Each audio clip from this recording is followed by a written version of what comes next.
श्री स्वामी समर्थ, जय स्वामी समर्थ, श्री स्वामी समर्थ, जय स्वामी समर्थ। तर मैत्रिणी आणि मित्रांनो, मी आज आले आहे श्री अक्कलकोट स्वामी समर्थ महाराजांच्या मठामध्ये। तो मठ आहे कात्रजमधील संतोषनगर येथे। चला तर मग आतमध्ये जाऊया। आतमध्ये गेल्यानंतर मी हात पाय स्वच्छ धुवून वटवृक्षाला 11 प्रदक्षिणा घातल्या आहेत।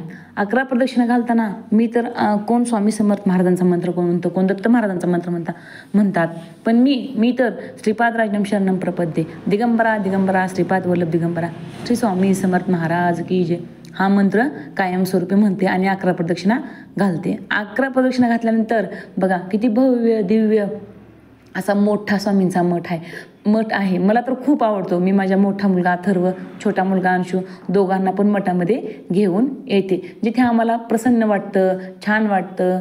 असं वाटतं की नाही की एकदम असं स्वामींनी त्यांना मठामध्ये आम्हाला जणू काय बोलूनच घेतलं आहे।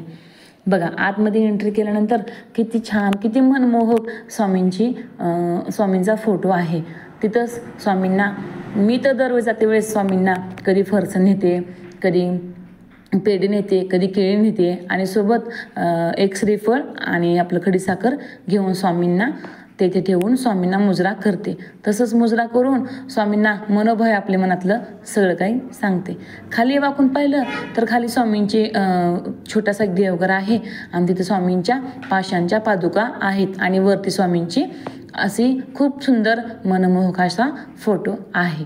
तिथूनच थोडंसं बाहेर आल्यानंतर तिथे साईडला तुळजापूरच्या आई श्री गणपती यांचे फोटो आहेत आणि छान असं स्वामींचा मठ आहे। तसेच तिथे तुम्ही बघू शकता की बाहेर सगळेजण कसं स्वामींची प्रार्थना करायला बसलेले असतात। लहान मुलं तिथं काय खेळण्याच्या निमित्ताने येतात।